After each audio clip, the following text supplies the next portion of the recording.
It used to be that everybody digitally wanted to make it look like film, Right. and we'd kind of like to skip that. We just say, no, we want to make it look great. Our objective is to see if we can make movies with higher impact and greater production value. It's possible that this Showscan digital process could solve a number of serious problems that have plagued the movie industry since its inception. The whole world has adapted to 24 frames a second in a movie theater. That's what a movie texture is like. That's what people expect. Every filmmaker wants to put exciting action on the screen, but at 24 frames a second, just when you want the most excitement is when you get the worst blur. Ready? Speed. On the left is a timeline of 24 frames representing 1 second, divided into 24 frames and 24 shutter closures. On the right is the same 1 second period, now divided into 120 frames without any shutter closures. When you shoot a movie at 24 frames a second, half the time the shutter's closed and half the time the shutter's open. And so half the action is lost forever. It's simply not recorded while the shutter's closed.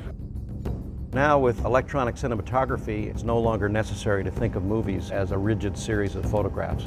We've been using this strobe disc in order to check not only the frame rate, this is 24 frames right here, it's actually moving but it seems to be fixed, but it also allows us to check the shutter opening right here, so we can see that we're not only getting 24 frames, but that there's no shutter aberrations being introduced by 60 frames or other frame conversion algorithms that might be buried inside the camera.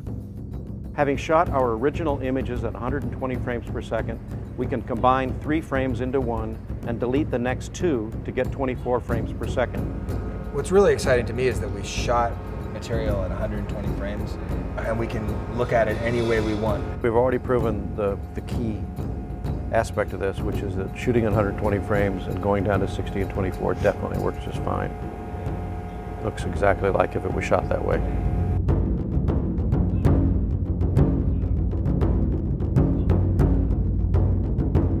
We derived 60 by deleting every other frame.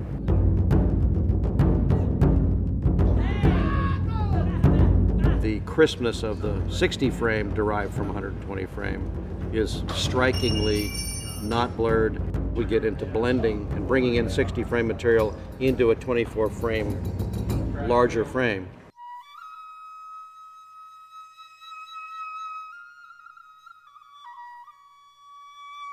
This performer in white will be running at 24 frames per second, and this performer in black will be running at 60 frames a second.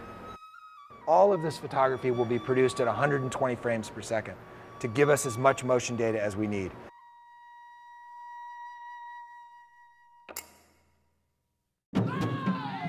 This is obviously a filmed sequence. We have photographed it at 120 frames per second, and we have stored substantially clearer and less blurred action than you see here. We want to retain the 24 frame per second standard, but we believe that we can embed high frame rate motion elements. If a fist moves across the screen and it blurs, just that part of the frame, we can up-res it to a higher frame rate to retain clarity in that motion. We simply make a movie that combines both 24 frames per second and 60 frames per second where it is needed. If you were making a film, you could decide, I want this film to have the film look, or I want this scene to have the frame integrated motion analysis. We can use this for Dragon Force. The fight scenes would be shot with this technology. We are at 120 frames per second, 360. Our stop is what? 280 above. Sure looks good. Showscan Digital automatically increases the clarity and the impact of fast action elements while preserving the world standard 24 frame film texture.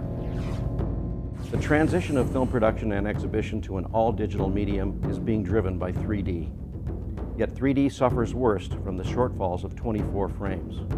Aside from the obvious blurring, when frame-to-frame motion of an object on the screen matches or exceeds the interocular left eye, right eye displacement, the entire 3D effect is lost.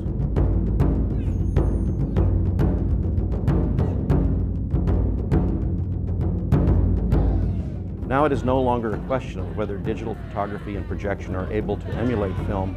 They can be far superior in 2D and 3D.